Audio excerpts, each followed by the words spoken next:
আসসালামু আলাইকুম সুপ্রিয় এইচএসসি স্টুডেন্টসরা, তোমাদের ইলেকট্রোকেমিস্ট্রি বা তড়িৎ রসায়ন চ্যাপ্টারের লেকচার নাম্বার 2 তে সকলকে স্বাগত জানাচ্ছি। তো আমি ক্লাস স্টার্ট করতেছি। তো তার আগে তোমাদেরকে বলে রাখি, তোমরা যদি কেউ আগের লেকচার অর্থাৎ লেকচার 1 না করে থাকো, তাহলে আমি রিকমেন্ড করবো অবশ্যই লেকচার 1 শুরু থেকে শেষ পর্যন্ত করে তারপর হচ্ছে এই লেকচার করতে আসবে। না হলে আজকের লেকচারে অনেক কিছুই তোমরা না বোঝার তোমাদের সম্ভাবনা আছে। তো আমি ডিরেক্ট ক্লাসে চলে যাচ্ছি। তো প্রথমেই আমি একটা প্রবলেম দিয়ে স্টার্ট করবো। তো প্রবলেমটা আমাকে বলছে অ্যালুমিনিয়াম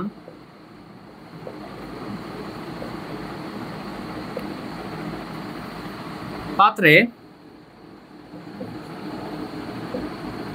জিঙ্ক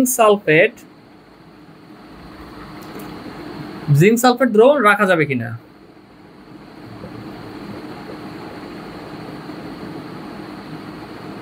আচ্ছা, আর দেখা যাচ্ছে ওরা প্রমাণ বিভব দিয়ে দিছে ইনট জিঙ্ক 2+ থেকে, মানে জিঙ্ক আয়ন থেকে জিঙ্ক, এটার বিভব দিচ্ছে হচ্ছে -0.76 ভোল্ট এবং ইনট অ্যালুমিনিয়াম আয়ন থেকে হচ্ছে অ্যালুমিনিয়াম, এটাও দিচ্ছে হচ্ছে কত -1.66 ভোল্ট। তো এখানে একটা আবার বোঝার আছে, সেটা হচ্ছে অ্যালুমিনিয়াম পাত্রে জিঙ্ক সালফেট রাখা যাবে কিনা, অর্থাৎ অ্যালুমিনিয়াম পাত্রে জিঙ্ক সালফেটের দ্রবণ রাখা যাবে কিনা, এই জাতীয় যে প্রবলেম, মানে কোনো একটা পাত্রে কোনো একটা নির্দিষ্ট দ্রবণ রাখা যাবে কিনা, এই টাইপের ম্যাথ হচ্ছে খুবই ইম্পর্টেন্ট। ঠিক আছে, এইচএসসি এক্সামের জন্য, এইচএসসি এর বিশেষ করে এইচএসসি এর সিকিউ এর জন্য খুব ইম্পর্টেন্ট। সিকিউতে এই টাইপের একটা প্রবলেম আসার চান্স অনেক বেশি। এই টাইপের সিকিউতে দেখা যাচ্ছে গরু বা ঘোড়া, মানে 3 বা 4 নম্বরে এই টাইপের কোশ্চেন আসার সম্ভাবনা অনেক বেশি। তো এই জন্য আমি এটা একটা 10 স্টার দিচ্ছি, মানে আমার 3 স্টার মানে হচ্ছে 10 স্টার। ওকে, আচ্ছা, তো এখন কথা হচ্ছে এই টাইপের প্রবলেম আমরা যে করব, তো এখানে এই টাইপের প্রবলেমে একটা ব্যাপার অলওয়েজ খেয়াল মানে মাথায় রাখতে হবে, সেটা হচ্ছে যেটা মানে যেই পাত্র বলবে, যেমন এখানে কি বলছে অ্যালুমিনিয়াম পাত্র, ঠিক আছে, তো যেই পাত্র বলবে ওই পাত্রকে অ্যানোড ধরতে হবে। কেন অ্যানোড ধরতে হবে সেটা আমি মানে বলতেছি কিছুক্ষণের মধ্যে। আগে তোমরা লেখো যে ধরি অ্যালুমিনিয়াম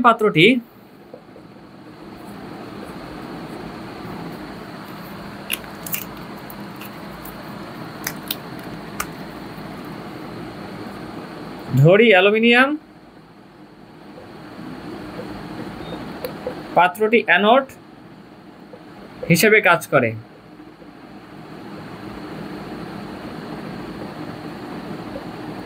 আচ্ছা, তাহলে এখন আমরা কি করতে পারি? তো এখন বিষয় হচ্ছে যে কেন অ্যানোড হিসেবে এটা কেন ধরলাম, যে অ্যালুমিনিয়াম পাত্রটাই কেন অ্যানোড হিসেবে কাজ করবে। ঠিক আছে, এটা করার কারণ, এটার পিছনে মানে করার পিছনে কারণ হচ্ছে আমরা তো গত ক্লাসে দেখেই আসছি, সেটা হচ্ছে ইলেকট্রোকেমিক্যাল সেল বা তড়িৎ রাসায়নিক কোষে কি হয়, ইলেকট্রোকেমিক্যাল সেলে যে অ্যানোড থাকে, অ্যানোড তড়িৎদ্বার কি হয়, অ্যানোড তড়িৎদ্বার ক্রমাগত ক্ষয়প্রাপ্ত হয় এবং সেখানে কি হয়, সেখানে জারণ হয়। ঠিক আছে, তো তো যদি আমরা দেখি যে অ্যালুমিনিয়াম পাত্রটা, যেটাকে অর্থাৎ পাত্র যেই ধাতু, মানে যেই ধাতু নির্মিত পাত্র, যেমন এখানে কোন ধাতু নির্মিত পাত্র, অ্যালুমিনিয়াম, এই জন্য আমরা অ্যালুমিনিয়ামকে অ্যানোড ধরছি। যদি আমরা যেই ধাতু নির্মিত পাত্রটা, মানে পাত্রটা যেই ধাতু নির্মিত হয় সেটাকে যদি আমরা অ্যানোড ধরি, এবং অ্যানোড ধরে ম্যাথ করে অ্যানোড ধরে প্রমাণ তড়িৎচালক বল বা ইএমএফ বা ইনট সেল বের করে যদি আমরা দেখি যে প্লাস মান আসছে, তাহলে আমরা বুঝতে পারবো কি যে কোষ বিক্রিয়া স্বতঃস্ফূর্তভাবে ঘটবে। ঠিক আছে, মানে ন্যাচারালি যেটাকে বলা যায়। দ্যাট মিনস ইজিলি আমরা তখন কি বলতে পারবো যে অ্যানোড হিসেবে কাজ করে, ক্ষয়প্রাপ্ত হবে। তাই যদি ক্ষয়প্রাপ্ত হয় তাহলে রাখা যাবে না। বাট যদি আমরা অ্যানোড হিসেবে ধরে দেখি যে মাইনাস মান আসছে, অর্থাৎ কোষ বিক্রিয়া স্বতঃস্ফূর্ত হয় নাই, মানে ন্যাচারালি হয় নাই বা স্বতঃস্ফূর্ত হয় নাই, তাহলে আমরা বলবো কি যে ক্ষয় হবে না, অ্যানোড হিসেবে কাজ, মানে ওটা অ্যানোড হিসেবে কাজ করবেই না, আমরা জাস্ট ধরছি। ঠিক আছে, ফলশ্রুতিতে ওই দ্রবণটা রাখা যাবে, কারণ পাত্রটা ক্ষয় হবে না। তো এই জন্য মূলত আমরা যেই পাত্র বলবে, মানে যেই পাত্র যেটা বলবে, পাত্রটা যেই ধাতু নির্মিত হবে সেটাকে আমরা অ্যানোড হিসেবে কাজ করে এটা ধরে নিতে হবে। ঠিক আছে, বাই ডিফল্ট ধরে নিতে হবে। তো আমরা বুঝতে পারছি যে বাই ডিফল্ট কেন পাত্রটা যেই ধাতু নির্মিত হবে সেটাকে কেন অ্যানোড হিসেবে ধরে নিব। ঠিক আছে, তো আমরা ম্যাথটা করি, তাহলে আমরা বলতে পারি এখানে আমরা ইএমএফ বা প্রমাণ তড়িৎচালক বল বা ইনট সেল বের করে শিখে গেছি। সেটা কি, সেটা হচ্ছে E naught cell equals to anode.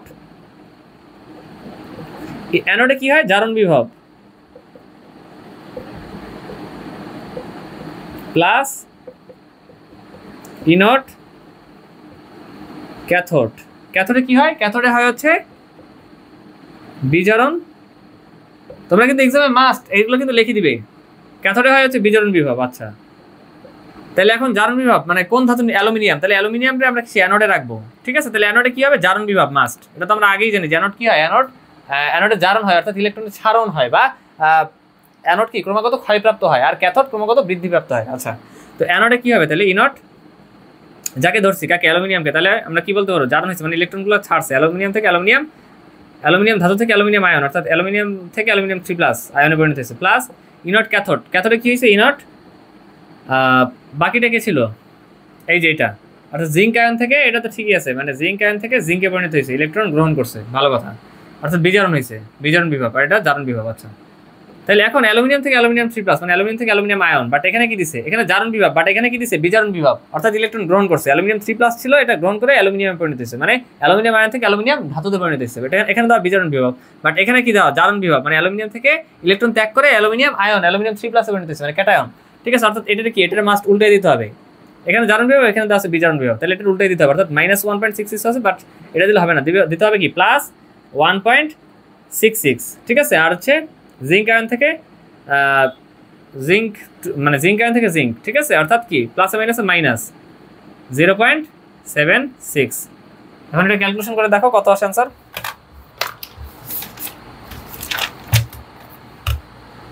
আচ্ছা, +0.9 ভোল্ট,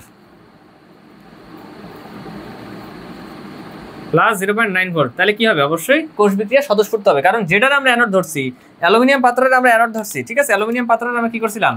অ্যালুমিনিয়াম পাত্রকে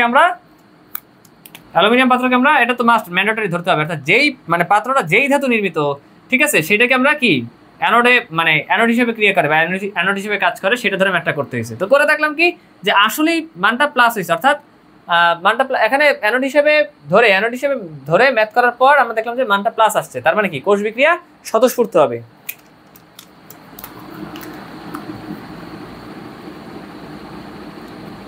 কোষ বিক্রিয়া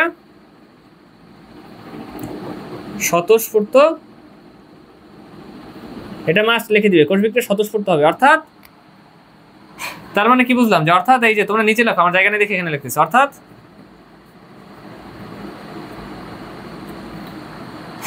কি? অ্যালুমিনিয়াম পাত্রটি অ্যানোড হিসেবে কাজ করে ক্ষয়প্রাপ্ত হবে।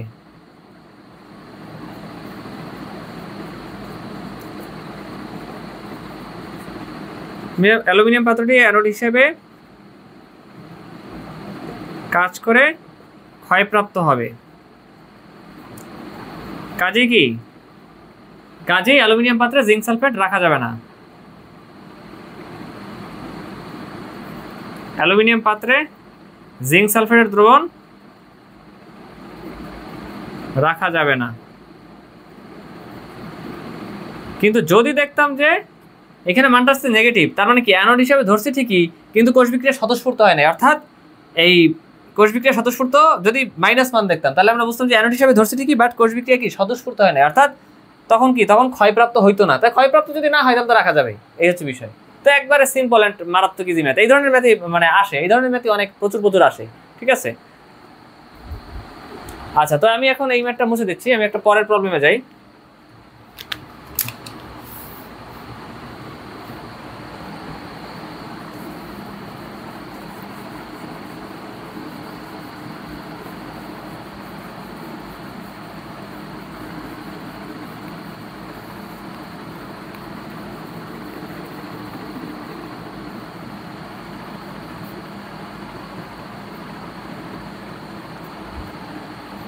আচ্ছা, প্রবলেমটা হলো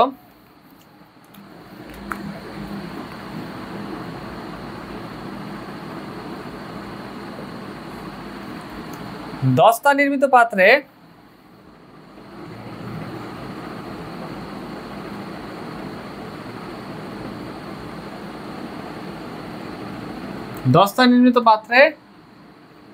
কপার সালফেট রাখা যাবে কিনা?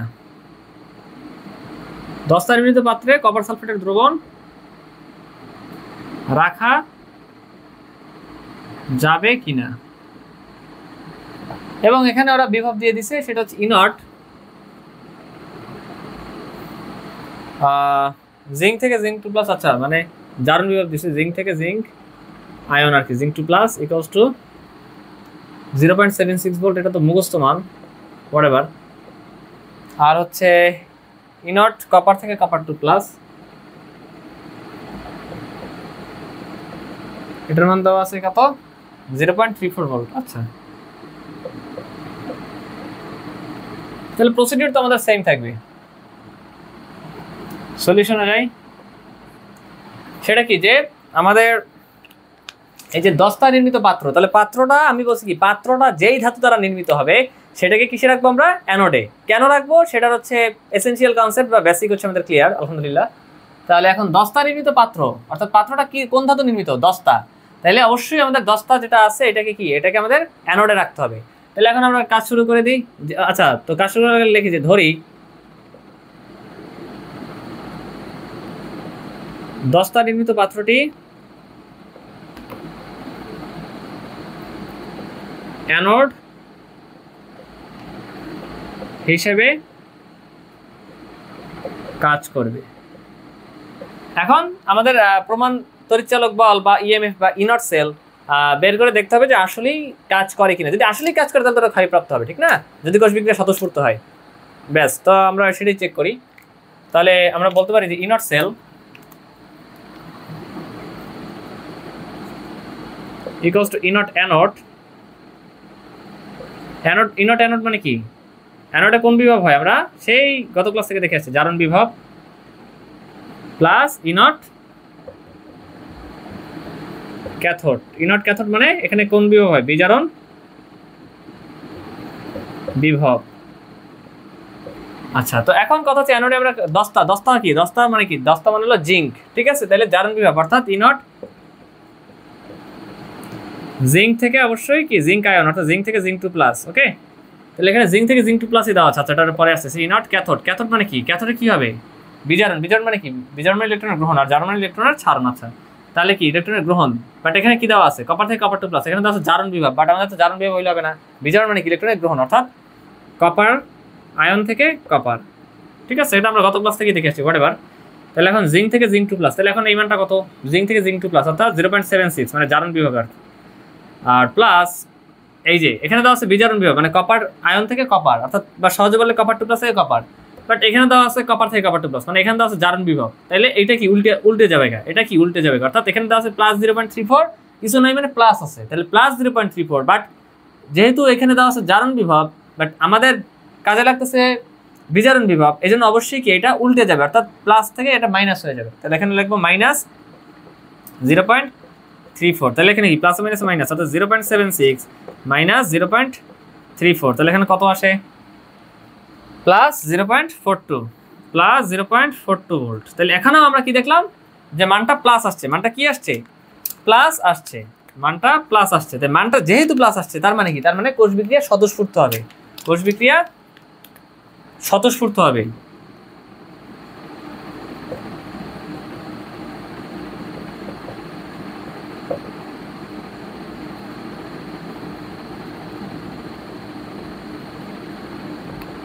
কোষ বিক্রিয়া স্বতঃস্ফূর্ত হবে, অর্থাৎ কি,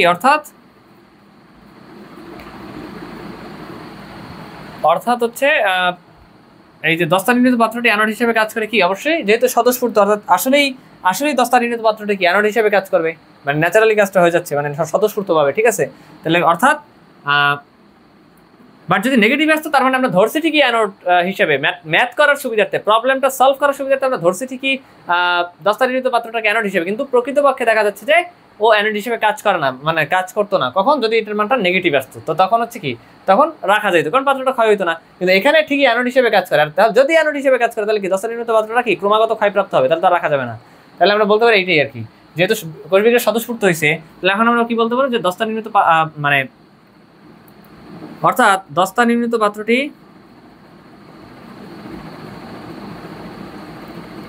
অ্যানোড হিসেবে কাজ করে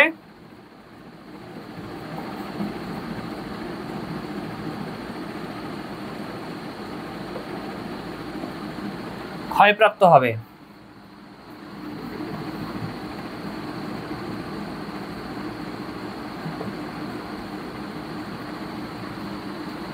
ফলে অ্যালুমিনিয়াম পাত্রে জিঙ্ক সালফেট দ্রবণ রাখা যাবে না। ফলে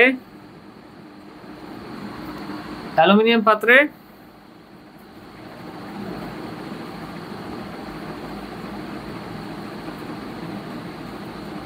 জিঙ্ক সালফেট দ্রবণ রাখা যাবে না।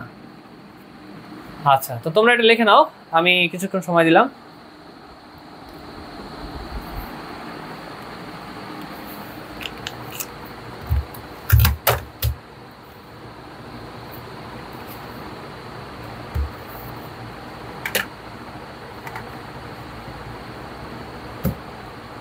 আচ্ছা, তো আমি আশা করি তোমাদের লেখা হয়ে গেছে, আমি মুছে দিচ্ছি।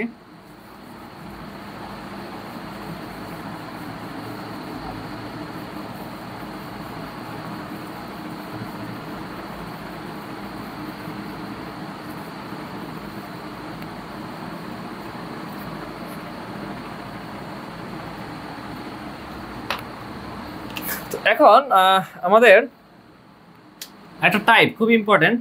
আচ্ছা, আগের মাত্র 10 স্টার ছিল, 3 স্টার দিয়ে নিতে পারো, সমস্যা নাই। তো এখন আমরা খুব ইম্পর্টেন্ট একটা টাইপ করবো, সেটার নাম হচ্ছে নার্নস্ট ইকুয়েশন। নার্নস্ট ইকুয়েশন, এটা 10 স্টার টপিক। আগে যেমন পাত্রের ম্যাথ যেমন দুইটা ম্যাথই 10 স্টার ছিল, ঠিক একইভাবে নার্নস্ট ইকুয়েশন 10 স্টার টপিক, ঠিক আছে? তো এখানে সবাই 10, মানে আমার 3 স্টার, আমার 3 স্টার মানে কত? 10 স্টার। তো সবাই এটা দিয়ে নাও। আচ্ছা, তো এখন বিষয় হচ্ছে আমরা এই যে এতগুলো যে ম্যাথ করলাম, সেই শুরু থেকে প্রমাণ, তড়িৎচালক বল বা ইএমএফ বা ইনট সেল যে বের করতাম, পাত্রের ম্যাথ আমরা ইনট সেল বের করছি। এই ইনট সেল বের করা বা ইএমএফ বের করা বা প্রমাণ তড়িৎচালক বল বের করা, যেগুলো সেগুলো একই ব্যাপার। এই প্রত্যেকটা মানে সকল ম্যাথগুলো সকল প্রবলেমগুলো ছিল হচ্ছে প্রমাণ কন্ডিশনের ক্ষেত্রে। কোন কন্ডিশনের ক্ষেত্রে? প্রমাণ কন্ডিশনের ক্ষেত্রে।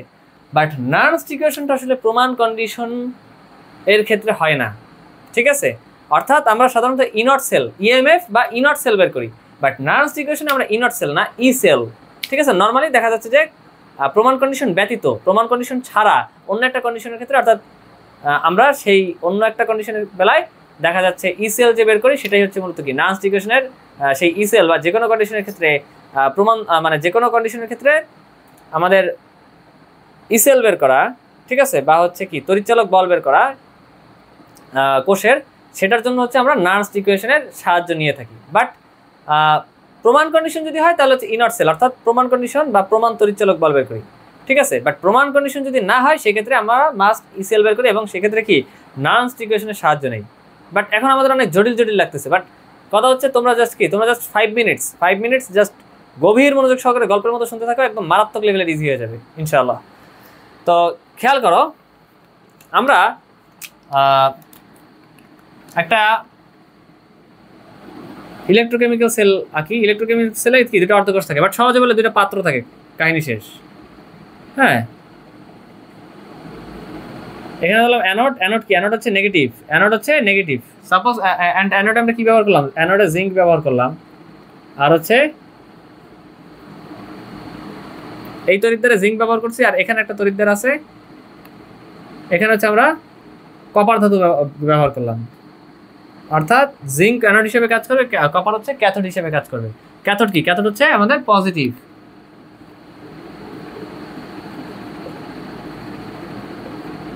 ইলেকট্রোকেমিক্যাল সেল বা তড়িৎ রাসায়নিক কোষে ক্যাথোড হলো পজিটিভ, আর হচ্ছে অ্যানোড কি?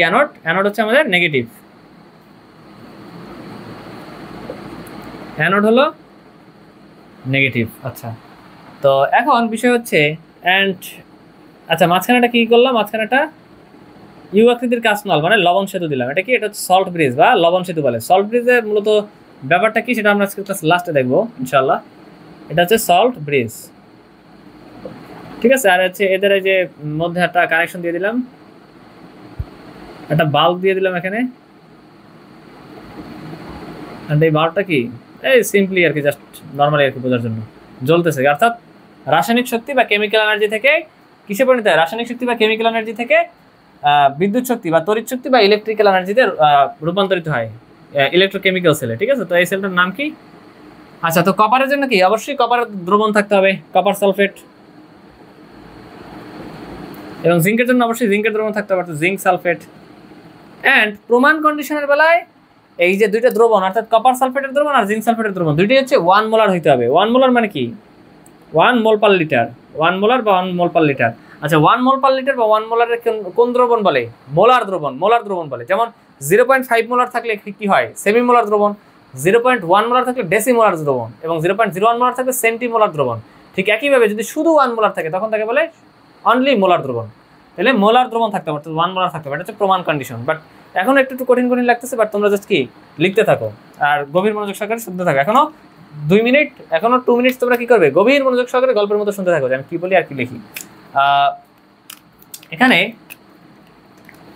এটাকে কি বললাম, এটা তোমরা সেই অনেক আগ থেকেই দেখে আসতেছি। এটা হচ্ছে ইলেকট্রোকেমিক্যাল সেল, ইলেকট্রোকেমিক্যাল সেল, বা এটার আরেক নাম কি? এটার আরেক নাম হচ্ছে তড়িৎ রাসায়নিক কোষ।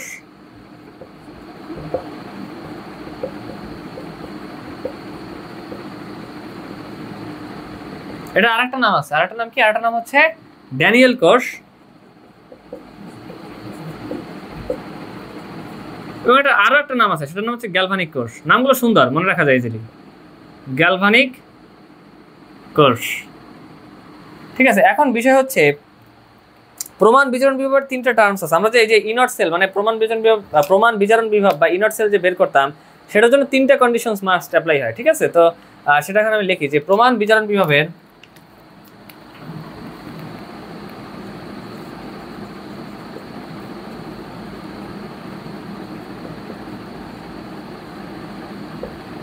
তিনটা টার্মস আছে, যেই 3টা টার্মস বলা হয় স্ট্যান্ডার্ড কন্ডিশন। কোন কন্ডিশন? এবং এরা কি স্ট্যান্ডার্ড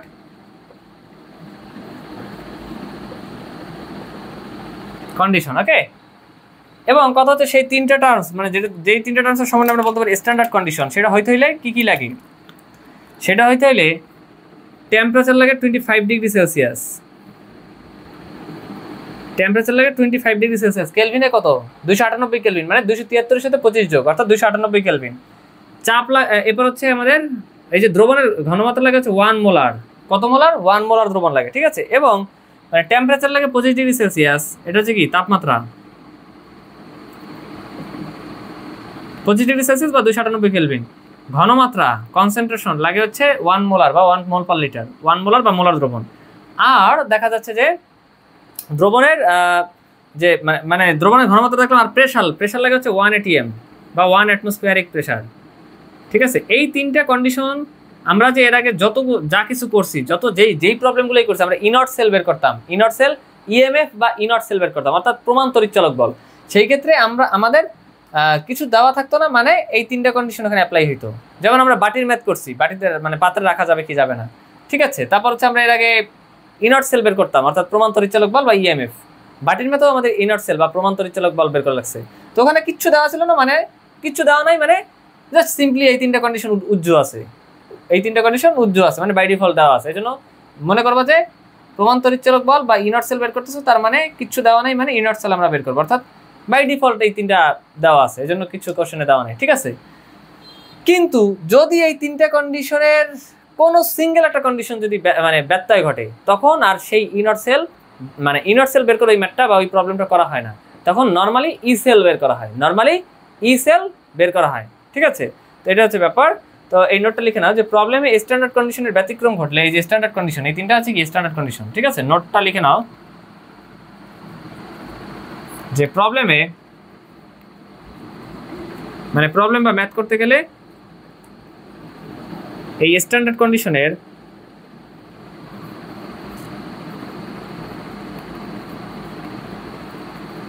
ব্যতিক্রম ঘটলে, তো স্ট্যান্ডার্ড কন্ডিশনের ব্যতিক্রম ঘটলে তখন তো আমরা ইনট সেল বের করতে পারবো না, তখন আমাদের ই সেল বের করতে হবে। কিন্তু ই সেলটা কেমনে বের করবো? কিছু তো একটা লাগবে, ঠিক না? হ্যাঁ, তখন হচ্ছে নার্নস্ট ইকুয়েশন এর সাহায্য নেওয়া হয়, ঠিক আছে। তখন কি করা হয়? নার্নস্ট ইকুয়েশন ব্যবহার হয়। ব্যতিক্রম ঘটলে নার্নস্ট ইকুয়েশন ব্যবহার করে প্রবলেম করা হয়, মানে প্রবলেম সলভ করা হয়, আচ্ছা ব্যবহার হয়। আচ্ছা, তো এখন আমরা নার্নস্ট ইকুয়েশনে যাব। তো নার্নস্ট ইকুয়েশন কোন কাজে লাগে সেটা আমি আশা করি আমরা সকলে বুঝতে পারছি, আলহামদুলিল্লাহ। তো তোমার সকলে এটা লিখে নাও, আমি কিছুক্ষণ সময় দিলাম। আচ্ছা, তো আমি আশা করি তোমাদের লেখা হয়ে গেছে সকলের।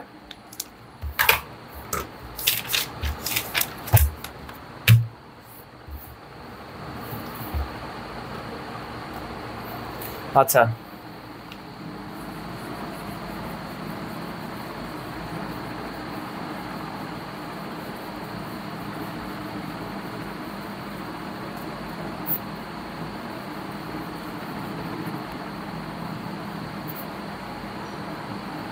এখন কথা হচ্ছে যে একটা সেল ডায়াগ্রাম আমি আঁকলাম, মানে একটা সেল ডায়াগ্রাম। জিঙ্ক ধাতু আছে সলিড, ভালো কথা। অ্যান্ড বামে কি, বামে হচ্ছে অ্যানোড। অ্যানোডে কি হয়, জারণ হয়, অর্থাৎ জিঙ্ক থেকে জিঙ্ক আয়ন, জিঙ্ক 2+ পরিণত হচ্ছে, এটা কি জিঙ্ক আয়ন অ্যাকোয়াস সলিউশন। আচ্ছা ভালো কথা। মাঝখানে কি সল্ট ব্রিজ, লবণ সেতু দিলাম, ভালো কথা। অ্যান্ড প্রথমে ছিল কি copper ion, copper ion aqueous solution. And এখানে কি হচ্ছে বিজারণ, অর্থাৎ ইলেকট্রন গ্রহণ করে কপার ধাতুতে পরিণত হচ্ছে, এটা সলিড। এটা কি, এটা একটা সেল ডায়াগ্রাম, ঠিক আছে।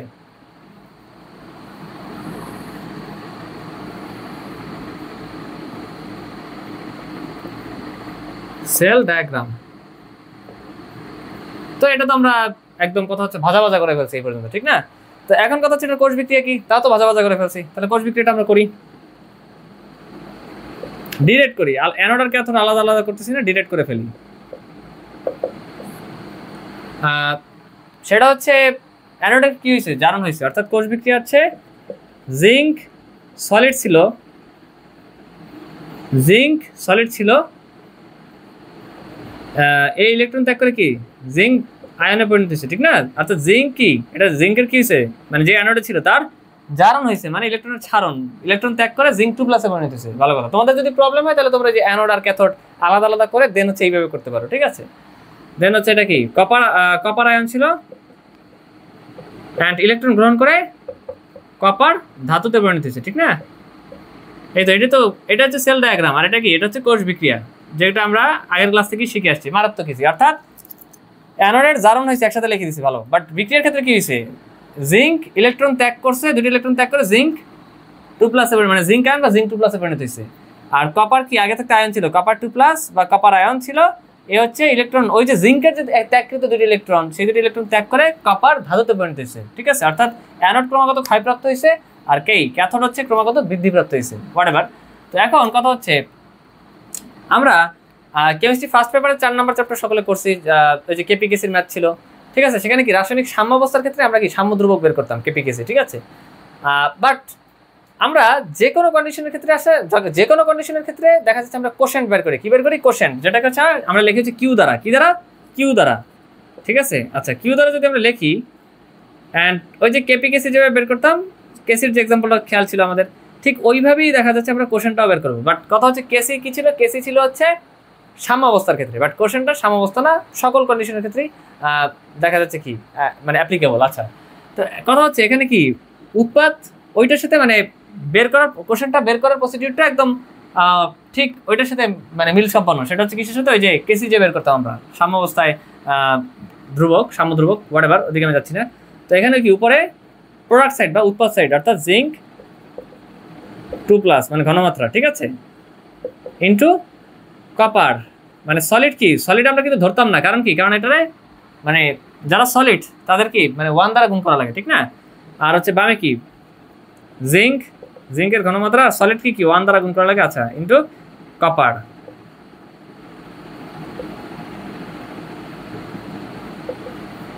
এখন এই যে সলিড যারা ছিল এটা কি 1 ধরতে হবে মাস্ট, মানে 1 দ্বারা গুণ করতে হবে মাস্ট। তাহলে 1 দ্বারা গুণ করলে কি মাস্ট এই মানে আয়ন যারা আছে এদের কি রাখা লাগবে। তাহলে অতএব আমরা কি বলতে পারি, কোশেন্ট ইকুয়ালস টু প্রোডাক্ট সাইডের হচ্ছে জিঙ্ক আয়নের ঘনমাত্রা ডিভাইডেড বাই কপার আয়নের ঘনমাত্রা।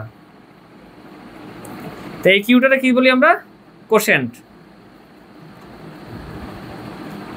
আচ্ছা তোমরা নিচে লেখো, আমরা হচ্ছে আমি ডানে হচ্ছে আর একটা করি,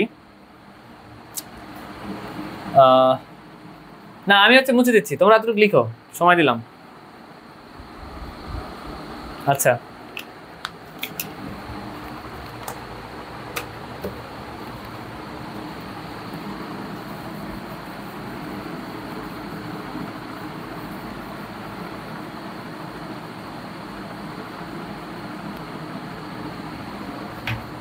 তো আমরা আরেকটা সেল ডায়াগ্রাম লিখি, যেমন হচ্ছে আমাদের জিঙ্ক থেকে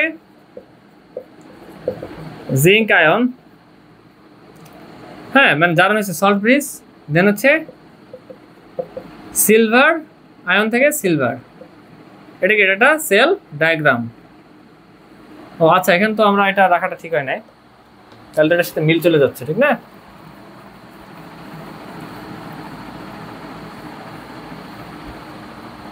আচ্ছা উপরে এটা কি, এটা হচ্ছে সেল ডায়াগ্রাম, মানে আর একটা কোশ্চেন বের করার প্র্যাকটিস করে, দেন হচ্ছে আমি ডিরেক্ট নার্স ইকুয়েশনে চলে যাবো ইনশাআল্লাহ। তাহলে এটা কি সেল ডায়াগ্রাম। আচ্ছা তাহলে সেল ডায়াগ্রাম থেকে এখন আমরা কি করব, কোষ বিক্রিয়া লিখব।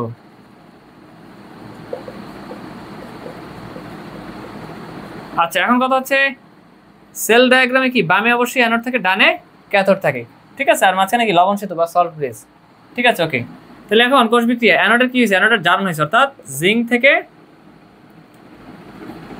জিঙ্ক আয়ন, জিঙ্ক 2+ পরিণত হয়েছে, ঠিক আছে সলিড, এটা আয়ন, প্লাস সিলভার আয়ন থেকে কিসে পরিণত হয়েছে, সিলভারের বিজারণ হয়েছে, সিলভার আয়ন থেকে সিলভার ধাতুতে পরিণত হয়েছে। এখন কথা হচ্ছে এইখানে না বুঝলাম সেল ডায়াগ্রাম ছিল এইভাবে লিখতে পারছি, কিন্তু বিক্রিয়ার বলে কি এইভাবে লিখতে পারবো না, কেন?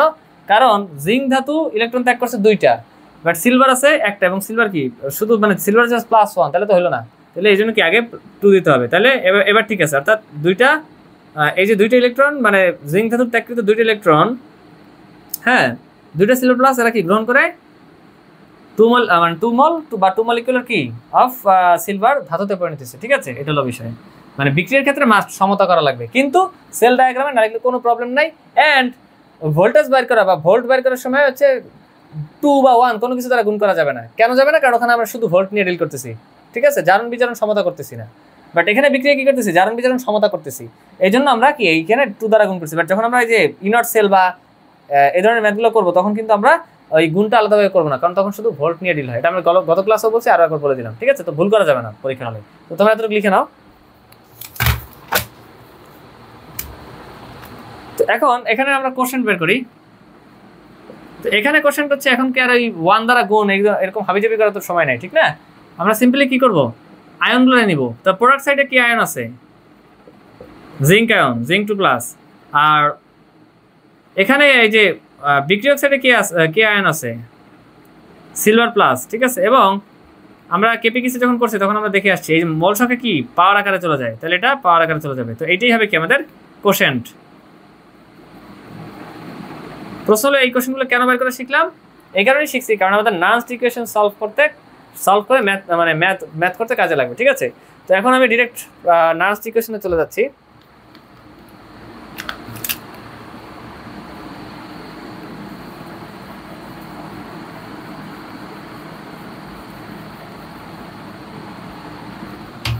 আচ্ছা নার্স ইকুয়েশনটা হচ্ছে, আমি বলছি নার্স ইকুয়েশন কোন ক্ষেত্রে কাজে লাগে, যেখানে কি প্রমাণ বিজারণ বিভব বের করার জন্য যে 3টা টার্মস, অর্থাৎ স্ট্যান্ডার্ড কন্ডিশন হওয়ার জন্য যে 3টা টার্মস কি কি, ঘনমাত্রা হচ্ছে 1 মোলার, দ্রবণের ঘনমাত্রা 1 মোলার থাকা লাগবে, দেন প্রেসার থাকা লাগবে 1 atm, আর একটা কি ছিল, আর একটা ছিল টেম্পারেচার ছিল হচ্ছে 25 ডিগ্রি সেলসিয়াস বা 298 কেলভিন। তো এর যদি কোনোটার ব্যতিক্রম ঘটে তাহলে আমরা নার্স ইকুয়েশন সলভ করব, এবং তখন কিন্তু আমরা ইনট সেল বা প্রমাণ তড়িৎচালক বল তখন আমরা বের করতে পারবো না, প্রমাণ তড়িৎচালক বল ইএমএফ বা ইনট সেল তখন আমরা বের করতে পারবো না, ইনট সেল বের করতে পারবো না, কি বের করবো, ই সেল, নট ইনট সেল। ওকে, তাহলে এখন আমরা চলে আসি নার্স ইকুয়েশনে। নার্স ইকুয়েশন, আচ্ছা নার্স ইকুয়েশনটা একেবারে সহজ একটা সূত্র, জাস্ট সিম্পল। আমরা কি বলছি নার্স ইকুয়েশনের ক্ষেত্রে কোনটা বের করবো, ই sell, E cell equals to E naught cell minus RT divided by NF into ln Q, ঠিক আছে। তাহলে প্রশ্ন হইলো কোনটা কি, আমি লিখে দিচ্ছি, আগে তোমরা লেখো। E cell equals to E naught cell minus RT divided by NF into ln Q, okay.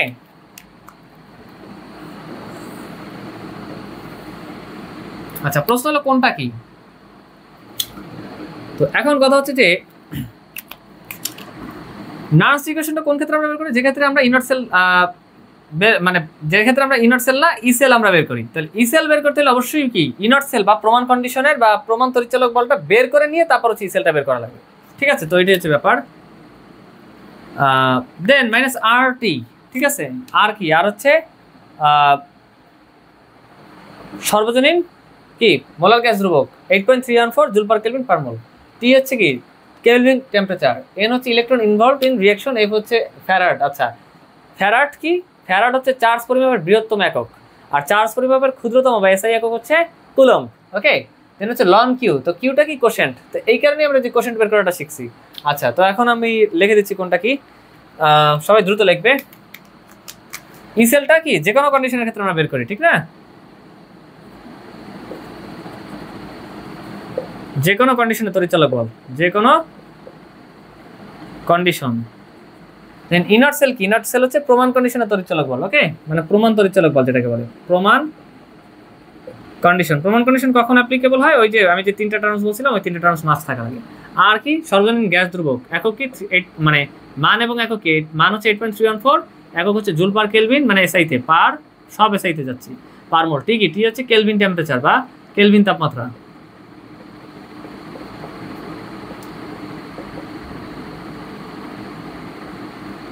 N কি? এন হচ্ছে ইলেকট্রন ইনভলভড ইন রিঅ্যাকশন। এটা একটু কঠিন কঠিন লাগতে পারে, বাট প্রবলেম সলভ করার পর আমাদের সকল কিছু ক্রিস্টাল ক্লিয়ার হয়ে যাবে ইনশাআল্লাহ। এন হচ্ছে electron involved in reaction. F কি? এফ হচ্ছে 1 ফ্যারাড। 1 ফ্যারাড মানে হচ্ছে 96,500 কুলম্ব। এটা কিন্তু মাস্ট মনে রাখা লাগবে। 1 ফ্যারাড ইকুয়ালস টু 96,500 কুলম্ব। এবং কিউ কি? কিউ হচ্ছে কোশেন্ট। কোশ্চেন বের করাটা কিছুক্ষণ আগে আমরা শিখে গেছি আলহামদুলিল্লাহ। তো তোমরা এতটুকু লিখো, আমি মুছে দিচ্ছি, দেন ডিরেক্ট পরের প্রবলেমে আমি চলে যাব।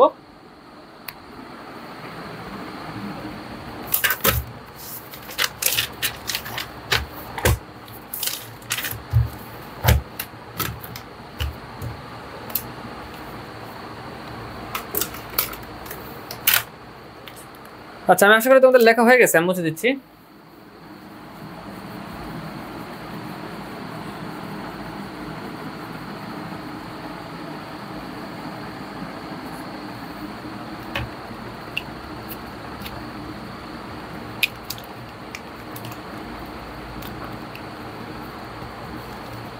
আচ্ছা, তো এখন প্রবলেমটা হলো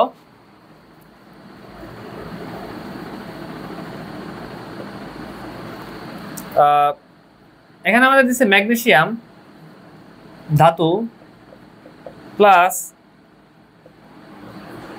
সিলভার আয়ন। ডিরেক্ট আমাদের কি বিক্রিয়ায় দিয়ে দিচ্ছে, ম্যাগনেসিয়াম থেকে ম্যাগনেসিয়াম আয়ন, অর্থাৎ কি হয়েছে? জারণ হয়েছে, ঠিক আছে। এবং সিলভার আয়ন থেকে সিলভার ধাতু কি হয়েছে? বিজারণ হয়েছে। আচ্ছা, এবং ওরা আমাকে দিচ্ছে কি ইনট সিলভার ধাতু থেকে সিলভার এর মান দেওয়া আছে 0.80 ভোল্ট, এবং ইনট ম্যাগনেসিয়াম আয়ন থেকে ম্যাগনেসিয়াম, এটার মান দেওয়া আছে -2.36 ভোল্ট। হ্যাঁ, এবং ঘনমাত্রা দিচ্ছে এক্ষেত্রে ম্যাগনেসিয়ামের ঘনমাত্রা হচ্ছে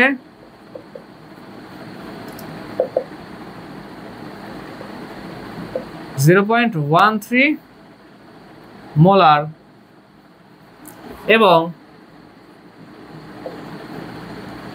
সিলভারের ঘনমাত্রা হচ্ছে 1 × 10⁻⁻⁴ মোলার। অ্যান্ড আমাকে বলছে যে ইসেল এর মান কত? ইসেল ইকুয়ালস টু ওয়াট? আচ্ছা, তো এখন এখানে ম্যাথটা করার ক্ষেত্রে আমাদের বুঝতে হবে যে প্রমাণ কন্ডিশন আছে কিনা, এটাকে আমরা দেখে নিই। কারণ ওরা তো আমরা বলছি ইসেল মানে যে কোনো কন্ডিশনের ক্ষেত্রে, তো আমরা দেখি যে প্রমাণ কন্ডিশন আগে আছে কিনা, এটা চেক করি। যেমন প্রথমে আমি ঘনমাত্রা দেখি তো বুঝে গেছি যে প্রমাণ কন্ডিশন ব্রেক করছে। কারণ কি? ঘনমাত্রা আছে 0.13 মোলার। এটা কি প্রমাণ কন্ডিশনের যে স্ট্যান্ডার্ড, যে মানে প্রমাণ কন্ডিশন হওয়ার জন্য বা প্রমাণ তড়িৎচালক বল বের করার জন্য যে স্ট্যান্ডার্ড যে কন্ডিশন থাকতে হয় তিনটা টার্মস, সেটা যে কোনো একটা ব্যতিক্রম করলেই বা যে কোনো একটা ব্যতিক্রম ঘটলেই বলা যায় যে স্ট্যান্ডার্ড কন্ডিশন ব্রেক করছে। যেমন এখানে 1 মোলার থাকা লাগতো, বাট এখানে তো 1 মোলার নাই, একটা ব্রেক করলেই দেখা যাচ্ছে যে স্ট্যান্ডার্ড কন্ডিশন ব্রেক করা হয়, ঠিক আছে।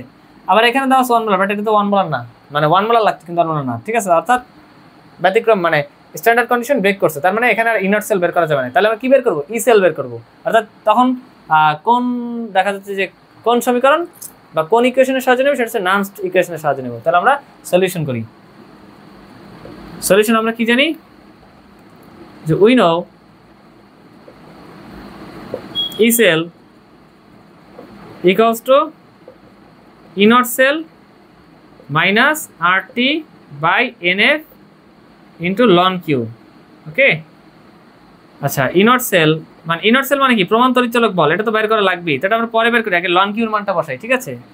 Minus R T by N F into ln. আচ্ছা এখন একটা ব্যাপার বুঝতে হবে, কোশ্চেন যে বের করবো তাহলে তো আমাদের কোষ বিক্রিয়া লাগবে, ঠিক না? তো আমরা দেখি তো যে এই যে কোষ বিক্রিয়াটা দিয়েছে, ভালো কথা, এটা আসলে সত্যি কিনা আমরা এটা যাচাই করি। কিভাবে যাচাই করবো? আমাদের তো মনে মনে তো ওই যে সক্রিয়তা সিরিজ জানা, ঠিক না? ধাতুর সক্রিয়তা সিরিজ যে কি কে ক্যানা ম্যাগাইবার, তো ম্যাগাইবার তো অনেক উপরে, কে ক্যানা ম্যাগাইবার এলো জিঙ্ক ফেহকু কপার সিলভার, হ্যাঁ সিলভার হচ্ছে অনেক নিচে, অর্থাৎ সিলভার কি সিলভারের বিজারণ হবে, ঠিক আছে, আর জারণ করা হবে ম্যাগনেসিয়াম হবে, ঠিক আছে। তো আমরা ধাতুর সক্রিয়তা সিরিজ থেকে এটা বুঝলাম।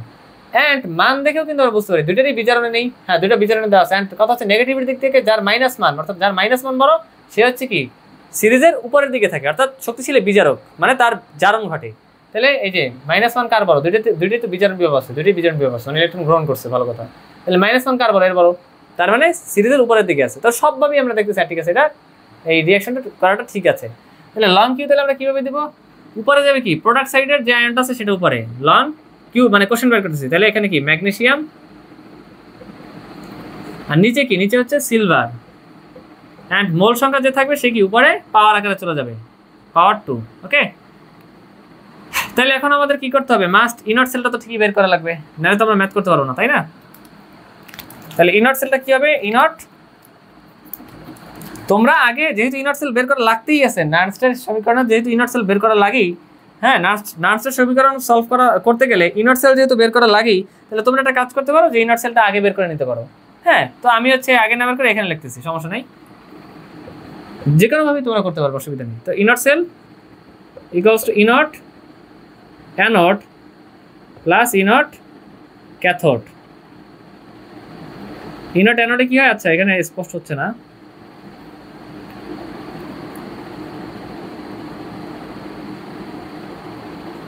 ইনট অ্যানোডে কি হবে? জারণ বিভব। আর ইনট ক্যাথোডে কি হবে? বিজারণ বিভব। তোমরা কিন্তু বিস্তারিত লিখবে, আমার জায়গা শর্ট দেখে আমি এইভাবে শর্টে লিখছি। আচ্ছা তাহলে ইনট অ্যানোডে কি হবে? ইনট জারণ কার হবে? ম্যাগনেসিয়াম, অর্থাৎ ম্যাগনেসিয়াম থেকে ম্যাগনেসিয়াম 2+, ঠিক আছে। ম্যাগনেসিয়াম থেকে যে জারণ হয়েছে ম্যাগনেসিয়াম আয়ন, মানে ম্যাগনেসিয়াম 2+ এবং প্লাস ইনট ক্যাথোডে কি হবে? ইনট ক্যাথোডে কি হবে? ক্যাথোডে হবে হচ্ছে সিলভার থেকে সিলভার। ওকে, মানে বিজারণ। এখানে কিন্তু ভুলে 1 2 কোনো কিছু দ্বারা গুণ করা যাবে না। কেন গুণ করা যাবে না? কেন যাবে না? কারণ এখানে আমরা জাস্ট ভোল্ট নিয়ে ডিল করতেছি, গত ক্লাসেও দেখেছি, আমি আরো একবার বলে দিলাম, কনসিয়াস থাকতে হবে। অর্থাৎ সিলভার প্লাস থেকে সিলভার এটাই বসবে। তাহলে ম্যাগনেসিয়াম থেকে ম্যাগনেসিয়াম আয়ন, অর্থাৎ ম্যাগনেসিয়াম থেকে ম্যাগনেসিয়াম 2+, এখানে কিন্তু দেওয়া আছে বিজারণ বিভব, বাট এখানে কি জারণ বিভব, অর্থাৎ এখানে দেওয়া আছে ম্যাগনেসিয়াম আয়ন থেকে ম্যাগনেসিয়াম ধাতু, বাট এখানে ম্যাগনেসিয়াম ধাতু থেকে ম্যাগনেসিয়াম আয়ন। Be careful. তাহলে এখানে কি হবে? ম্যাগনেসিয়াম ধাতু থেকে ম্যাগনেসিয়াম আয়ন, অর্থাৎ এটা উল্টে যাবে, অর্থাৎ plus 2.36। Be careful. Plus silver ion থেকে সিলভার, সিলভার আয়ন থেকে সিলভার, অর্থাৎ প্লাস 0.80। তাহলে এটা কত আসে?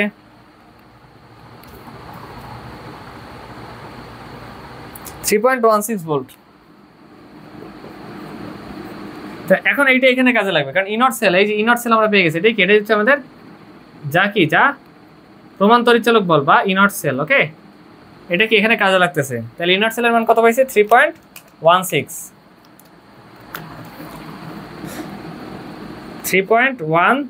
মাইনাস আর এর মান কত? 8.314। টি এর মান কোনো কিছু দেওয়া নাই। তাই কোনো কিছু যদি দেওয়া না থাকে তখন ওই স্ট্যান্ডার্ড কন্ডিশনের যে তিনটা টার্মস ওর মধ্যে থেকে কোনো কিছু যদি দেওয়া না থাকে তাহলে স্ট্যান্ডার্ডটাই ধরতে হবে, অর্থাৎ 298। ওকে,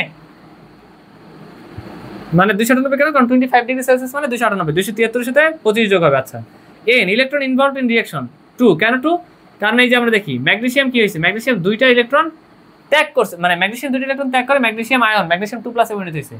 আর ওই দুইটা কি করছে, ওই দুইটা ইলেকট্রন গ্রহণ করছে কি, সিলভার আয়ন ওই দুইটা ইলেকট্রন গ্রহণ করে কি 2 মলিকুলার অফ সিলভার ধাতুতে পরিণত হয়েছে। তাহলে ইলেকট্রন ইনভলভড ইন রিঅ্যাকশন হচ্ছে 2। ঠিক আছে, কোয়ান্টিটি কত এটা 2। 1 ফ্যারাড মানে কত, 96,500 কুলম্ব ইন্টু লন কোশেন্ট। আচ্ছা, ম্যাগনেসিয়ামের যে ঘনমাত্রা সেটা কত এখানে দেওয়া আছে 0.13, উপর হচ্ছে 0.13। আর সিলভারের কত, সিলভারের হচ্ছে 1 × 10⁻⁴, এবং পাওয়ারে কি, পাওয়ারে 2 চলে যাবে, কারণ কি এই যে আগে 2 ছিল, এটা কি পাওয়ার আকারে গেছে। আচ্ছা, তো এইটা সলভ করলে আমরা দেখা যাচ্ছে আনসারটা পেয়ে যাব। ঠিক আছে, তো তোমরা হিসাব করে দেখবে আনসার আসছে প্লাস 2.95 ভোল্ট, প্লাস 2.95 ভোল্ট। তো এটাই কি, এটা হচ্ছে আমাদের ইসেল। ঠিক আছে, অতএব ইসেল ইকুয়ালস টু, মানে যে কোনো কন্ডিশনের ক্ষেত্রে, এই জন্য তো আমরা নামস অ্যাপ্লাই করছি। বাট যদি এখানে ঘনমাত্রা 1 মোলই থাকতো তাহলে আমরা জাস্ট সিম্পলি ইনওয়ার্ড সেল বের করলেই হতো। কিন্তু যেহেতু ওই স্ট্যান্ডার্ড কন্ডিশনে ব্যত্যয় ঘটছে, এই জন্য নামস ইকুয়েশন সলভ করে আমরা যে কোনো কন্ডিশন যেটা বের করি অর্থাৎ ইসেল, সেটা আমরা বের করে ফেলছি। অতএব ইসেল ইকুয়ালস টু প্লাস 2.95 ভোল্ট। আলহামদুলিল্লাহ, আমি আশা করি তোমরা এই প্রবলেমটা বুঝছো। এবং এগুলো কিন্তু একদম 10 স্টার প্রবলেম, এগুলো কিন্তু একদম মানে এই টাইপের, এই নানস্টার ইকুয়েশন সলভ করা লাগে এরকম টাইপের প্রবলেম হচ্ছে 10 স্টার, কারণ এগুলো প্রায় আসে, প্রায় বোর্ডে আসে, একদম 10 স্টার প্রবলেম। আমার 3 স্টার মানে হচ্ছে 10 স্টার। তো তোমরা দ্রুত লিখে নাও। আমি আশা করি আমরা এই প্রবলেমটা বুঝেছি সবাই, আলহামদুলিল্লাহ। ওকে,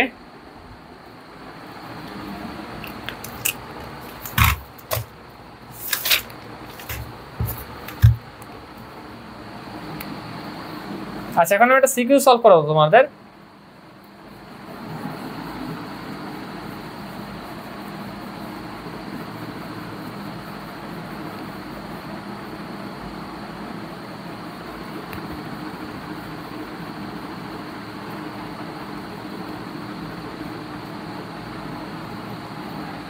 আচ্ছা, তো এটা আসছে হচ্ছে চিটাগাং বোর্ড 22 সালে আসছে কোশ্চেনটা।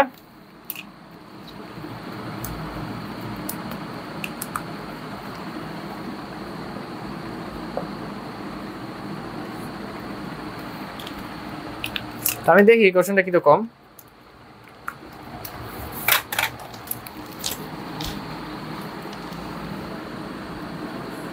একটা ইলেকট্রোকেমিক্যাল সেল দেওয়া আছে, কিভাবে বুঝলাম, সহজে বুঝতেছি, অর্ধ কোশ্চেন অ্যাভেলেবল সহজে, যে দুটো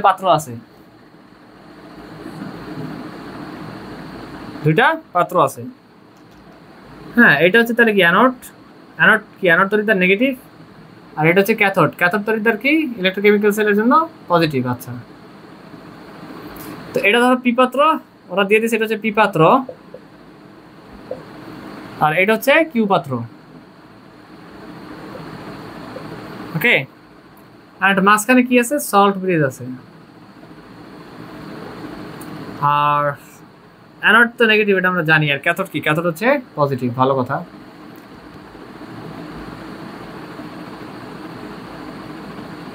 এবং দেখা যাচ্ছে যে এটা গ্যালভানোমিটারের সাথে যুক্ত আছে এইভাবে।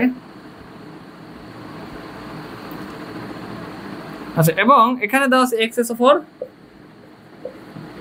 দ্রবণ, আর এইখানে, এবং সেটা কত মোলার, 0.1 মোলার। এই যে প্রমাণ, মানে স্ট্যান্ডার্ড কন্ডিশনে ব্যত্যয় করছে, কারণ স্ট্যান্ডার্ড কন্ডিশনে দ্রবণ মাস্ট 1 মোলার হইতে হয়, এবং কথা হচ্ছে সেটা হয় নাই, তাহলে কি এটা স্ট্যান্ডার্ড কন্ডিশনে ব্যত্যয় করছে, তাহলে এখানে নানস্ট অ্যাপ্লাই করা লাগে। হোয়াটএভার, আমরা আগে দেখি যে কি দেওয়া আছে। আর এখানে দেওয়া আছে YSO4, এবং এটা দেওয়া আছে 2 মোলার, এটা হচ্ছে স্ট্যান্ডার্ড কন্ডিশনে ব্যত্যয় করছে। ভালো কথা। এখন গরু নাম্বার কোশ্চেনের ব্যাপারে বলছে। আচ্ছা, না, তার আগে একটা ব্যাপার মানে দেওয়া আছে, ওই যে বিভবটা দিচ্ছে ওরা আমারে, কোশ্চেনটা এখনো একটু বাকি আছে, দেওয়া আছে মানে গিভেন ই নট, ই হবে না। আচ্ছা, ই x2+ থেকে x মানে কি সেটা বিজারণ equals to -0.44 volt, comma E not, sorry E y2+ থেকে y মানে কি বিজারণ হয়েছে প্লাস 0.34 ভোল্ট। হ্যাঁ, তো গরু নম্বর কোশ্চেনে বলছে যে উদ্দীপকের কোষ্ঠীর মোট বিভব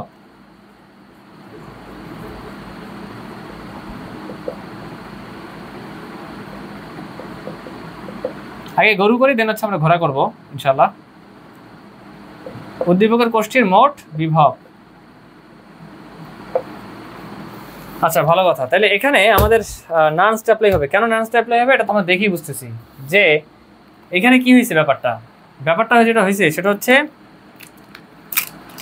এই যে অ্যানোড তড়িৎদ্বারের মানে অ্যানোডের জন্য XSO4 দ্রবণ দেওয়া আছে এবং সেই দ্রবণটা স্ট্যান্ডার্ড কন্ডিশনের ব্যত্যয় করছে, অর্থাৎ 1 মোলারের ব্যত্যয় করছে, মানে মোলার দ্রবণ হয় নাই, 0.1 মোলার হয়েছে। কাজে যেহেতু ব্যত্যয় করছে, কাজে হচ্ছে আমাদের ইসেল যে বের করতে হবে কোন ইকুয়েশন অ্যাপ্লাই করে, নান্সড ইকুয়েশন। ওকে, তাহলে এটা যদি XSO4 দ্রবণ হয়, গত ক্লাস আমরা যেটা করছি, গত ক্লাসে মাস্ট করা থাকা লাগবে, নাহলে আজকের ক্লাসে ম্যাক্সিমাম জিনিসই তোমরা বুঝবো, মানে না বোঝার সম্ভাবনাই বেশি। তাহলে এটা যদি XSO4 দ্রবণ হয়, তাহলে এটা কি? এটা অবশ্যই X ধাতু, এবং সেই X ধাতুটা কিসে আছে? যেহেতু নেগেটিভ তড়িৎদ্বার মানে কি অ্যানোডে, তাহলে আছে X, ঠিক আছে, X2+। এটা কি X2+, এটা এইভাবে হয়েছে, ঠিক না? X2+, আর সালফেট কি? সালফেট হচ্ছে SO4 2-, তো একসাথে যখন যুক্ত হয়েছে তখন কি XSO4 বলে এটাকে। ওকে, ভালো কথা। এবং এখানে তাহলে কি আছে? এখানে আছে হচ্ছে Y2+, ক্যাথোডে আছে Y2+, আর হচ্ছে এখানে সালফেট SO4 2-। এভাবেই তো YSO4 ভাঙে, তাই না? তার মানে এটা কি ধাতু? Y2+, ক্যাথোডে আছে কি? ক্যাথোড পজিটিভ, ক্যাথোডে আছে হচ্ছে Y2+, আর হচ্ছে অ্যানোডে আছে X2+। ভালো কথা। তাহলে এখন আমরা কি করবো? মোট বিভব বের করবো, সলিউশনে যাই। তাহলে অবশ্যই তাহলে মোট বিভব কি? ইসেল দ্বারা বের করবো, ঠিক না? ইসেল ইকুয়ালস টু অবশ্যই তাহলে কি, যেহেতু প্রমাণ কন্ডিশনে ব্যত্যয় করছে, তাহলে কি নান্সড ইকুয়েশন অ্যাপ্লাই করে আমরা ইসেল বের করবো, নট ইনট সেল। ওকে, তাহলে E cell equals to E naught cell minus RT/NF into ln Q. আচ্ছা, তাহলে এখন তাহলে আমাদের ইনট সেলটা বের করা লাগবে। তাহলে ইনট সেল কিভাবে আমরা বের করি? ইনট cell equals to E naught anode plus ইনট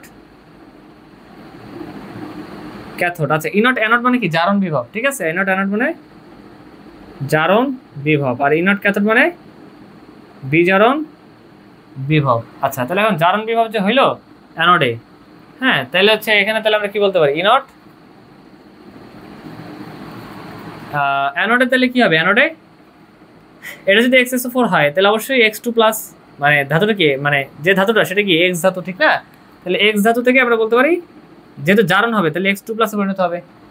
আর ক্যাথোডে কি হবে? বিজারণ হবে, অর্থাৎ ইলেকট্রন গ্রহণ করবে, ঠিক আছে? তাহলে আমরা কি বলতে পারি? ইনট, এটা কি ধাতু ছিল? যেহেতু এটা YSO4 দ্রবণ, তাহলে অবশ্যই এই ধাতুটা হচ্ছে মানে Y ধাতু, ঠিক না? তাহলে কি Y ধাতুর কিভাবে হয়? গত ক্লাসে আমরা যেটা করছি, দেখা মাত্র পারার কথা, Y2+ আয়ন থেকে Y এ পরিণত হয়, Y ধাতুতে পরিণত হয়। আচ্ছা, তাহলে আমরা বলতে পারি যে Y2+ থেকে Y।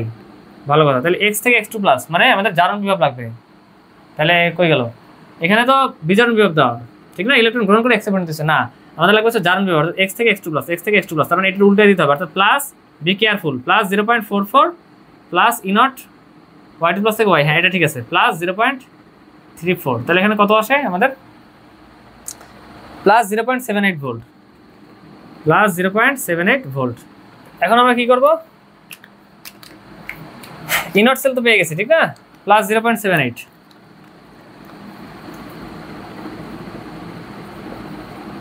মাইনাস আর এর মান কত? 8.314 ইন্টু টি এর মান হচ্ছে কিছু দেওয়া নাই, তার মানে 25 ডিগ্রি সেলসিয়াস, মানে কত? 298, মানে 298 kelvin. Okay, into 298 electron involved in reaction. এই যে দুইটা ইলেকট্রন কি ত্যাগ করছে, মানে যে অ্যানোডে আছে সে কি দুইটা ইলেকট্রন ত্যাগ করছে, আর ক্যাথোডেরটা কি দুইটা ইলেকট্রন গ্রহণ করছে। তাহলে ইলেকট্রন ইনভলভড ইন রিঅ্যাকশন 2, তাহলে 2 ইন্টু 96, 1 ফ্যারাড ইকুয়ালস কত? 96,500 কুলম্ব ইন্টু লন কিউ। ঠিক আছে, কোশ্চেনটা কিভাবে বের করবো আমরা? বিক্রিয়া দেখি। X ছিল, হ্যাঁ X ধাতু, এখানে কি? এটা হচ্ছে X ধাতু, যার কি X2+, আর এখানে কি ছিল? এখানে ছিল হচ্ছে Y2+, মানে আয়ন ছিল, Y ধাতুর আয়ন ছিল, এবং সেটা কি ক্যাথোডে কি হয়েছে? মানে বিজারণ হয়েছে, অর্থাৎ Y2+, মানে Y ধাতুর আয়ন ছিল, এই ইলেকট্রন গ্রহণ করে Y ধাতুতে পরিণত হয়েছে, ঠিক না? তাহলে এটাই হচ্ছে বিষয়। তাহলে এখন লন কিউ হয়েছে, কোষ বিক্রিয়া আমরা ইজিলি দিলাম, তাহলে কি উপরে কি X2+, আর নিচে কি? নিচে হচ্ছে Y2+। ওকে, আচ্ছা, তাহলে এখন আমরা বলতে পারি কি, এক লাইন বাড়াই করি, 0.78 minus 8.314 into 298 divided by 2 into 96,500 into ln X, মানে X ধাতুর যে আয়ন সেটা কি 0.1 মোলার, নিচে ওয়াই ধাতুর আয়ন, এটা কত 2 মোলার। এখন তোমরা দেখবে যে অতএব ইসেল এর মান কত আসে, এটা ক্যালকুলেশন করে দেখবে ইসেল এর মান কত আসে।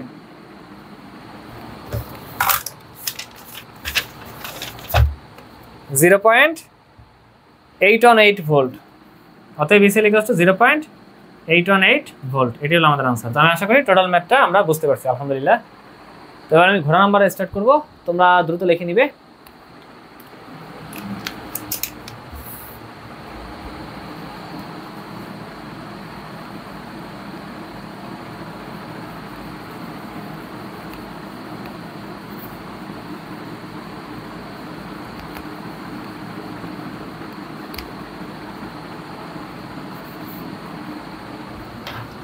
আচ্ছা, ঘোড়া নাম্বার আমি স্টার্ট করতেছি। সেটা হচ্ছে কিউ পাত্রটি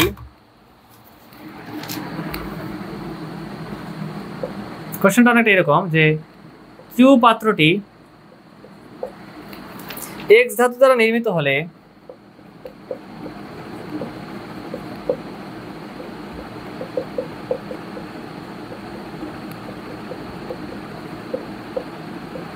কিউ পাত্রটি এক্স ধাতু দ্বারা নির্মিত হলে কোষটি দীর্ঘ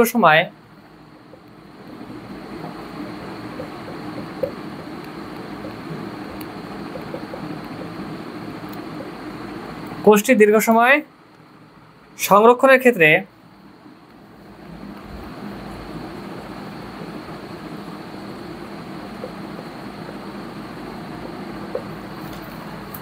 মতামত উপস্থাপন করো।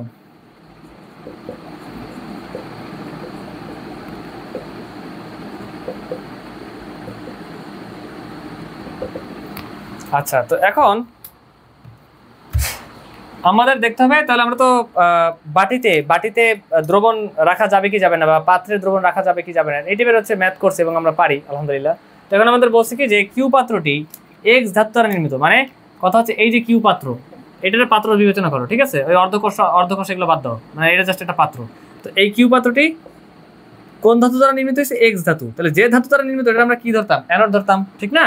এবং কথা হচ্ছে এই কিউ পাত্রের যে দ্রবণ আছে YSO4, তার মানে এই YSO4 দ্রবণটার এই Y কনসিডার হবে ক্যাথোডে, আর ধাতুটা মানে পাত্রটা যেই ধাতু দ্বারা নির্মিত সেটা কনসিডার হবে হচ্ছে অ্যানোড হিসাবে, ঠিক আছে? কারণ কেন অ্যানোড হিসাবে বিবেচনা সেটা তো আমি অনেকবার বলছি, ওটা আর আমি রিপিট করতেছি না। তো হচ্ছে স্টার্ট করি সলিউশন। যে ধরি এক্স ধাতু নির্মিত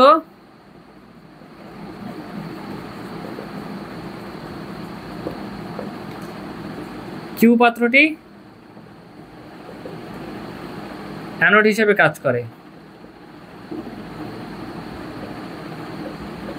আচ্ছা, তাহলে অতএব আমরা কি বলতে পারি যে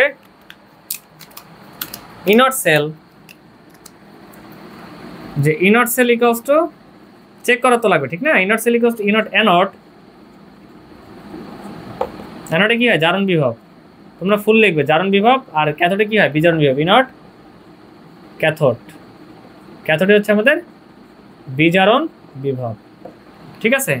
তাহলে ইনট অ্যানোডে কোন ধাতু? এক্স ধাতু নির্মিত। পাত্রটা কোন ধাতু নির্মিত? এক্স ধাতু নির্মিত, ঠিক না? ওইটাই আমাদের চেক করতে হবে যে ক্ষয় হবে কি হবে না। তাহলে অবশ্যই তাহলে এক্স কি ধরতে হবে? মানে অ্যানোডে বসাইতে হবে, অর্থাৎ জারণ বিভব। তাহলে ইনট এক্স থেকে মানে জারণ মানে ইলেকট্রন ছাড়ন, অর্থাৎ এক্স থেকে X2+, অর্থাৎ এক্স ধাতু থেকে এক্স ধাতুর আয়নে পরিণত হচ্ছে, প্লাস ইনট ক্যাথোডে তাহলে কি হবে? এই যে কিউ পাত্রটির মধ্যে যেই দ্রবণ আছে, অর্থাৎ YSO4 না, তাহলে হচ্ছে এই Y ধাতুর দ্রবণ, ঠিক আছে? অর্থাৎ মানে এটা হচ্ছে ক্যাথোডের, অর্থাৎ Y2+ থেকে Y, ওকে? ইনট আয়ন থেকে Y ধাতুর আয়ন থেকে কি Y ধাতু, ওকে? তাহলে এখন আমরা কি বলতে পারি? X থেকে X2+, এটাতে কি আছে? X2+ থেকে X, মানে এটা দেওয়া আছে বিজারণ বিভব, বাট এখানে আমাদের লাগতেছে যেহেতু অ্যানোডে বসাইছে, অর্থাৎ জারণ বিভব লাগবে, ঠিক না? তাহলে এটা উল্টাই দিতে হবে, অর্থাৎ প্লাস, এখানে আছে মাইনাস, তো উল্টাই দিলে কি হবে? প্লাস 0.44, ঠিক আছে? প্লাস হচ্ছে ওই যে Y2+ থেকে Y, মানে বিজারণ বিভব, সেটা হচ্ছে 0.34 প্লাস 0.34। তাহলে মানটা কি? প্লাস, মানে কোষ বিক্রিয়া স্বতঃস্ফূর্ত হবে, তাহলে রাখা যাবে না, কারণ কি ক্ষয়প্রাপ্ত হবে, অর্থাৎ প্লাস 0.78 ভোল্ট। তার মানে কি কোষ বিক্রিয়া স্বতঃস্ফূর্ত হবে, এবং এক্স ধাতু কি এটা কি মানে ক্রমাগত ক্ষয়প্রাপ্ত হবে, কাজেই রাখা যাবে না। তো এটা আমি লিখতেছি যে কোষ বিক্রিয়াটি স্বতঃস্ফূর্ত হবে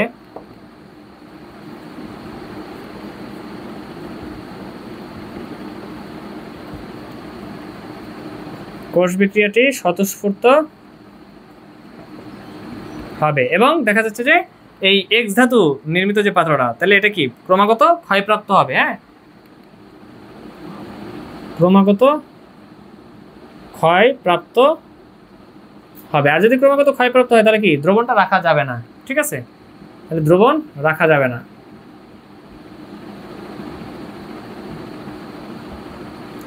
তো আমি আশা করি এই প্রবলেমটা আমরা বুঝতে পারছি, আলহামদুলিল্লাহ। তো এই ছিল মূলত আজকে আমাদের ক্লাস।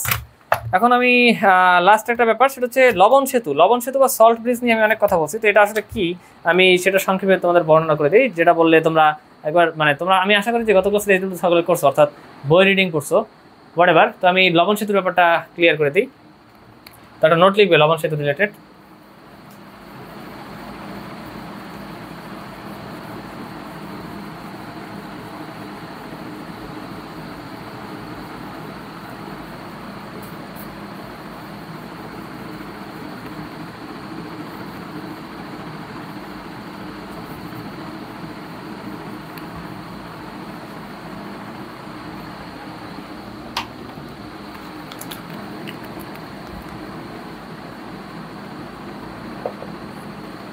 নোটটা হচ্ছে দুটি অর্ধকোষের মধ্যে পরোক্ষ সংযোগ সাধনের জন্য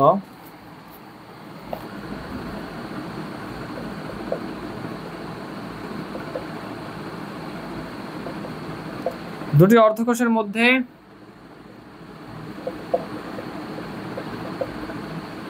পরোক্ষ সংযোগ সাধনের জন্য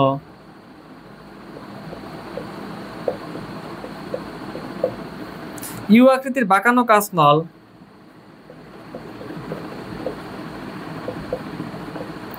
ইউ আকৃতির বাঁকানো কাঁচনল যা KCl মানে কি পটাশিয়াম ক্লোরাইড, দেন হচ্ছে KNO3 মানে কি পটাশিয়াম নাইট্রেট, দেন হচ্ছে NH4NO3 মানে কি অ্যামোনিয়াম নাইট্রেট, হ্যাঁ, এর সম্পৃক্ত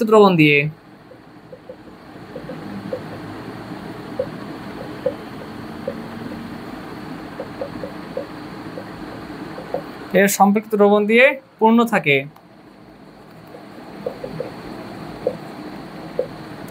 তাকে লবণ সেতু বলে।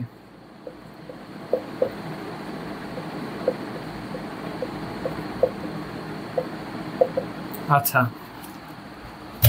তো এখন বিষয় হচ্ছে ব্যাপারটা আসলে কি, দুটো অর্ধকোষ, যেমন আমি যে বলছিলাম যে দুইটা পাত্র, ইলেকট্রোকেমিক্যাল সেলে বা গ্যালভানিক কোষ বা ড্যানিয়েল কোষে, মানে সোজা কথা তড়িৎ রাসায়নিক কোষে কি হয়, একটা অর্ধকোষ থাকে আর একটা অর্ধকোষ থাকে। যেটা আমরা সহজভাবে বলছিলাম যে দুইটা পাত্র দেখা মাত্র আমরা বুঝবো যে এটা ইলেকট্রোকেমিক্যাল সেল বা তড়িৎ রাসায়নিক কোষ। ঠিক আছে, তো সেটাই আমাদের বলছে যে দুইটা অর্ধকোষের মধ্যে, এবং সেটার মধ্যে কি দেখতাম যে পরোক্ষ সাধন মানে পরোক্ষ সংযোগ সাধন হইতো কি দ্বারা, ইউ আকৃতির বাঁকানো যে কাঁচনল থাকতো সেটাকে বারবার লিখতেন কি সল্ট ব্রিজ বা লবণ সেতু, সেই ব্যাপারটাই বলছি। পরোক্ষ সংযোগ সাধনের জন্য ইউ আকৃতির বাঁকানো কি কাঁচনল, এবং কথা হচ্ছে কয়েক ধরনের সল্ট থাকে, যেমন KCl কি সল্ট প্লাস, আর মানে পটাশিয়াম কি প্লাস, আর ক্লোরাইড কি মাইনাস, আবার পটাশিয়াম নাইট্রেট এটাও কি সল্ট, পটাশিয়াম কি প্লাস, নাইট্রেট কি মানে মাইনাস, অ্যামোনিয়াম নাইট্রেট এটাও সল্ট, অ্যামোনিয়াম কি প্লাস আর হচ্ছে নাইট্রেট কি মাইনাস। ঠিক আছে, এই ধরনের সল্টগুলো থাকে, এর সম্পৃক্ত দ্রবণ দিয়ে পূর্ণ থাকে, তাকে লবণ সেতু বলে। এবার দেখবো যে তোমার আয়নের ভারসাম্য বজায় রাখার ক্ষেত্রে এই সল্ট ব্রিজ ব্যবহার হয়। এখন তোমরা যখন বইটা পড়ে নিবে এই লবণ সেতু রিলেটেড, দেখবে যে মারাত্মক লেভেলে তোমাদের জন্য ইজি হয়ে যাবে ইনশাআল্লাহ। তো এখন তোমরা HWটা লিখে নিবে, সবাই HW লিখবে মাস্ট, এবং HW গুলো টাইমলি করবে অবশ্যই। প্রথমে যে কাজটা করবে CW এর পরে HW, যা কিছু ম্যাথ বা যা কিছু করাইলাম এগুলো সবাই কি এগুলো আগে করবে। ঠিক আছে, CW এর পরে আগে HW করবে। আচ্ছা, সেকেন্ড কাজ হচ্ছে প্রিভিয়াস ইয়ার্সে বোর্ডে আসা আজকের টাইপের, ঠিক আছে, আজকের টাইপের প্রিভিয়াস ইয়ার্সে বোর্ডে আসা 5টা সিকিউ সলভ করা। হ্যাঁ, সেটা টেস্ট পেপার হতে পারে, মানে প্রিভিয়াস ইয়ার্সে বোর্ডে আসা সিকিউ, সেটা টেস্ট পেপার হোক বা যে কোনো বই হোক তোমরা করতে পারো, সমস্যা নাই। বাট প্রিভিয়াস ইয়ার্সে বোর্ডে আসা কথা হচ্ছে সেগুলো অবশ্যই বুঝে করবে। ঠিক আছে, তাহলে দেখা যাচ্ছে তোমাদের কোশ্চেন যেভাবে ঘুরে থাকো তোমরা পারবে ইনশাআল্লাহ। লাস্ট বাট নট লিস্ট, সেটা হচ্ছে প্রিভিয়াস ইয়ার্সে বোর্ডে আসা 50টা দিলাম। ঠিক আছে, 50টা এমসিকিউ আজকের টাইপের করার ট্রাই করো, ঠিক আছে? আজকের টাইম এবং গত ক্লাস এবং আজকের টাইপ দুটো মিলিয়ে করার ট্রাই করবে। 50টা এমসিকিউ সলভ করান, ওকে?